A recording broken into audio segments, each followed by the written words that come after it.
السلام عليكم ورحمة الله وبركاته. بسم الله الرحمن الرحيم. إن الحمد لله نحمده ونستعينه ونعوذ بالله من شرور أنفسنا وسيئات أعمالنا. من يهده الله فلا مضل له ومن يضلل فلا هادي له. أشهد أن لا إله إلا الله وحده لا شريك له، وأشهد أن محمدًا عبده ورسوله، صلى الله عليه وعلى آله وأصحابه وسلم تسليمًا كثيرًا إلى يوم الدين. أما بعد،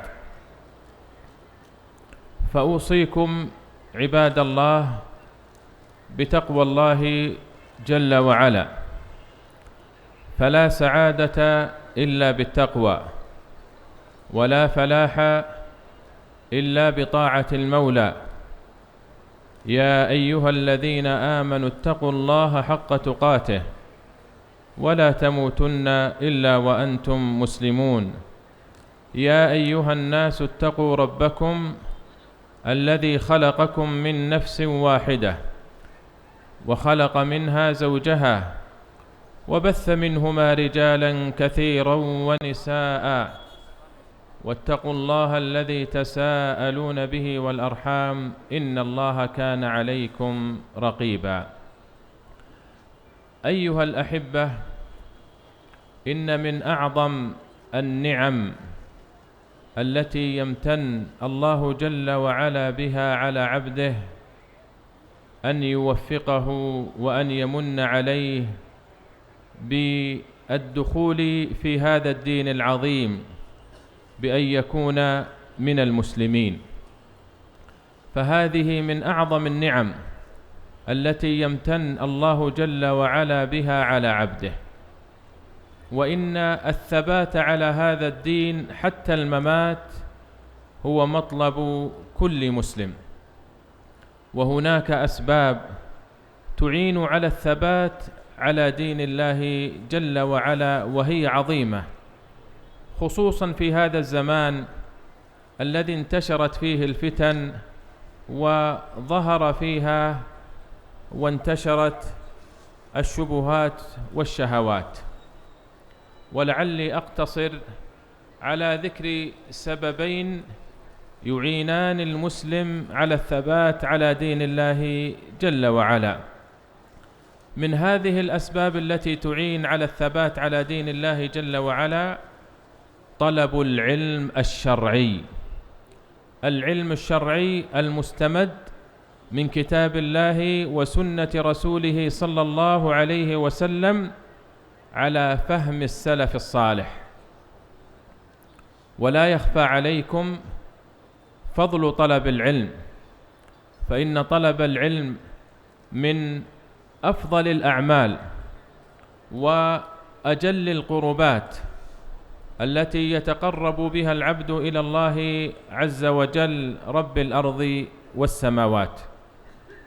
وطلب العلم علامة على إرادة الله بالعبد الخير، لأن النبي عليه الصلاة والسلام يقول: من يرد الله به خيرا ماذا؟ قال: يفقهه في الدين.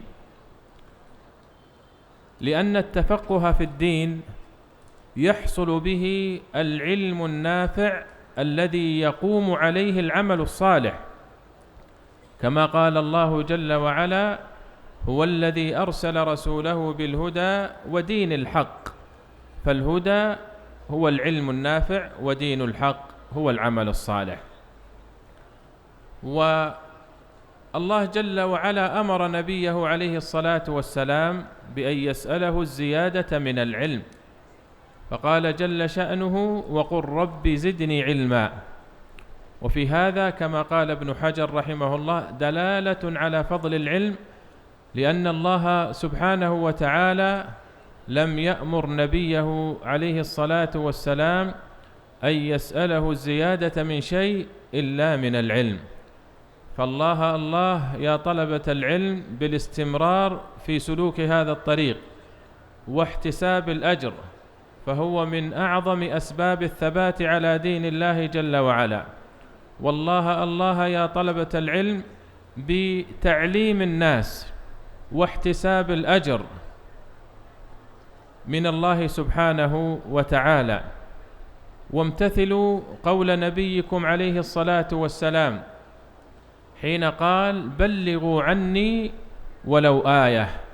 وقال عليه الصلاة والسلام: يحمل هذا الدين من كل خلف عدوله ينفون عنه تحريف الغالين وانتحال المبطلين وتأويل الجاهلين.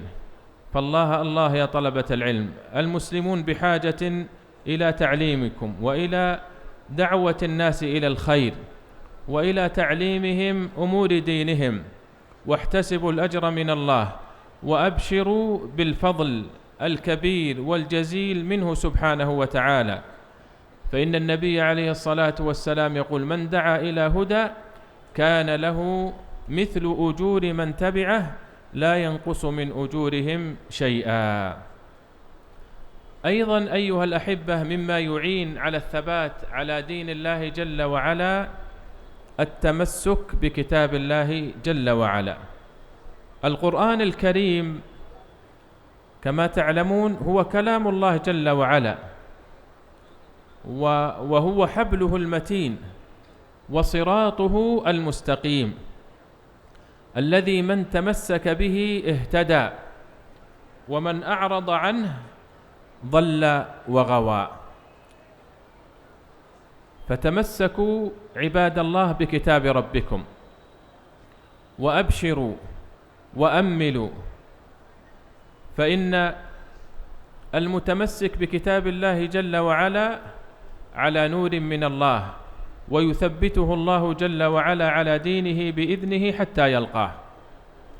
والقرآن الكريم كما تعلمون هو كلامه سبحانه وتعالى، والله جل وعلا قد أثنى عليه في مواضع كثيرة منه ليبين فضل هذا الكتاب ويوضح للناس مكانته، كما قال الله جل وعلا: حاميم والكتاب المبين إنا أنزلناه قرآنا عربيا لعلكم تعقلون. فما من باطل إلا وفي القرآن ما يدمغه، وما من شبهة إلا وفي القرآن بيان ضلالها وردها، كما قال الله جل وعلا: بل نقذف بالحق على الباطل فيدمغه فإذا هو زاهق. والقرآن الكريم هو من أعظم أسباب الثبات على هذا الدين، والله جل وعلا قد رتب الفضل العظيم على تلاوته وعلى حفظه وعلى تدبره وعلى العمل به. فقال الله جل وعلا: إن الذين يتلون كتاب الله وأقاموا الصلاة وأنفقوا مما رزقناهم سرا وعلانية يرجون تجارة لن تبور ليوفيهم أجورهم ويزيدهم من فضله إنه غفور شكور. فأكثروا أيها الأحبة من تلاوة كتاب الله، واجتهدوا في حفظ كتاب الله، واعملوا بكتاب الله جل وعلا. فهذه هي الثمرة من حفظ كتاب الله جل وعلا، العمل به. فإن عائشة رضي الله تعالى عنها لما سئلت عن خلق النبي عليه الصلاة والسلام قالت: كان خلقه القرآن. وأبشروا بالفضل العظيم من الله سبحانه وتعالى، فإن القرآن الكريم يأتي يوم القيامة شفيعا لأصحابه، ويكون سببا لرفعة درجته في الجنة. يقول عليه الصلاة والسلام: اقرأوا القرآن فإنه يأتي يوم القيامة شفيعا لأصحابه. ويقول عليه الصلاة والسلام: يقال لقارئ القرآن يوم القيامة: اقرأ وارتق ورتل كما كنت ترتل في الدنيا فإن منزلتك عند آخر آية تقرأها. فالله الله يا طلبة العلم بالتمسك بكتاب الله، احفظوا كتاب الله جل وعلا أو ما تيسر منه، وحفظوا الطلبة وعلموا الناس هذا القرآن العظيم الذي هو كلام رب العالمين، واحتسبوا الأجر من الله سبحانه وتعالى. هذه يعني سببين من أسباب الثبات على دين الله جل وعلا، أقتصر عليهما، وإلا فأسباب الثبات على دين الله عز وجل كثيرة، منها ذكر الله جل وعلا، ومنها الإيمان والعمل الصالح، فهما من أسباب الثبات على دين الله جل وعلا، وغيرها كثير. أسأل الله جل وعلا بمنه وكرمه أن يرزقنا العلم النافع والعمل الصالح. وختاما أتقدم بالشكر لجمعية أهل الحديث على إقامة هذا المؤتمر، وأسأل الله عز وجل أن يبارك في جهودكم. والشكر موصول لمعالي الشيخ عبد الرحمن بن عبد العزيز أسديس، رئيس الشؤون الدينية في المسجد الحرام والمسجد النبوي، ومعالي الشيخ عبد اللطيف آل الشيخ وزير الشؤون الإسلامية والدعوة والإرشاد، على متابعتهم وعلى دعمهم لهذه المناشط في شتى بقاع المسلمين.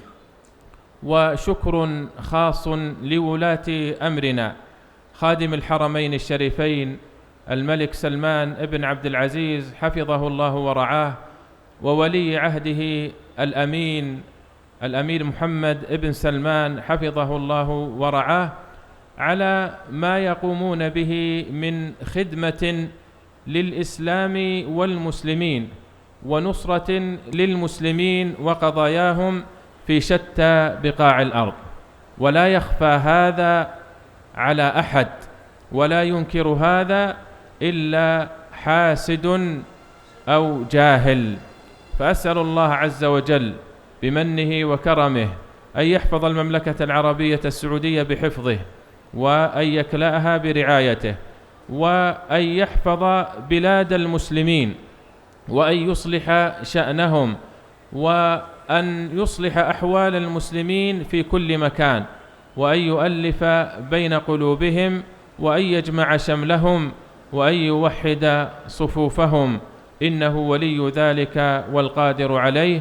وآخر دعوانا أن الحمد لله رب العالمين، وأصلي وأسلم على نبينا محمد وعلى آله وصحبه أجمعين.